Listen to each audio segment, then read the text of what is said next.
Hello అండి. అందరికీ నమస్కారం. అందరూ ఎలా ఉన్నారండి? ఎన్నో సంవత్సరాల నుంచి తపాలా శాఖలో ఉద్యోగాల కోసం ఎదురు చూస్తున్న ప్రతి ఒక్క అభ్యర్థికి ఇదొక గుడ్ న్యూస్. పోస్టల్ డిపార్ట్మెంట్ లో ఉద్యోగాల కోసం చాలా మంది ఎదురు చూస్తూ ఉంటారు. ఎందుకంటే వాటికి యొక్క జీతాలు కానీ టైమింగ్స్ కానీ అంత బాగుంటాయి. త్వరలోనే పోస్టల్ డిపార్ట్మెంట్ లో కొన్ని రకాల ఉద్యోగాలను విడుదల చేయబోతున్నారు. దీనికి సంబంధించిన ఇన్ఫర్మేషన్ అనేది ఇప్పుడు ఈ వీడియోలో తెలుసుకుందాం. భారత తపాలా శాఖ గ్రామీణ దక్ సేవల గ్రామీణ పోస్టల్ సర్వీస్ లో ఖాళీగా ఉన్న పోస్టుల భర్తీకి త్వరలోనే నోటిఫికేషన్ విడుదల చేయబోతున్నారు. విడుదల చేయబోయే ఉద్యోగాలకు సంబంధించి విద్యా అర్హత, వయో పరిమితి, దరఖాస్తు రుసుము ఎలా ఉంటుందో ఇప్పుడు తెలుసుకుందాం. ఈ పోస్టల్ డిపార్ట్మెంట్ లో ఉద్యోగాలకి ఏ విధంగా దరఖాస్తు చేసుకోవాలో కూడా తెలుసుకుందాం. విద్యా అర్హతలు కేంద్రం లేదా రాష్ట్ర ప్రభుత్వాలచే గుర్తింపు పొందిన ఏదైనా పాఠశాల విద్యా బోర్డు నుండి గణితం మరియు ఇంగ్లీష్ సబ్జెక్టులలో 10వ తరగతి పాస్ అయిన అభ్యర్థులు ఈ ఉద్యోగులకు అర్హులు. పోస్టులకు సంబంధించి జీతం ఈ విధంగా ఉంటుంది.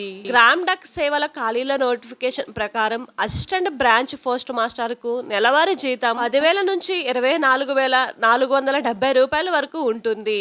బ్రాంచ్ పోస్ట్ మాస్టర్ పోస్టులకు 12,000 నుంచి 29,380 రూపాయల వరకు ఉంటుంది. ఉద్యోగాలకు వయో పరిమితి. ఈ పోస్టులకు దరఖాస్తు చేసుకునే అభ్యర్థులు తప్పనిసరిగా 18 ఏళ్ల నుండి 40 ఏళ్ల లోపు ఉండాలి.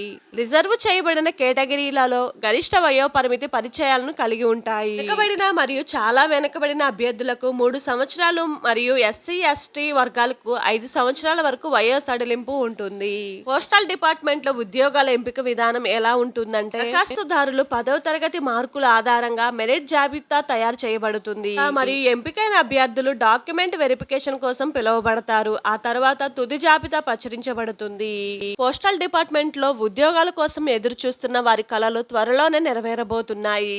జూలై నెల మంత్ ఎండింగ్ లోపు ఈ నోటిఫికేషన్ విడుదల కాబోతుందని ప్రచారం జరుగుతుంది. ఈ ఉద్యోగాల కోసం ఎదురు చూసే ప్రతి ఒక్క అభ్యర్థి ఎప్పటికప్పుడు నోటిఫికేషన్ ఎప్పుడు పడుతుందని ఒకసారి చెక్ చేసుకుంటూ ఉండండి.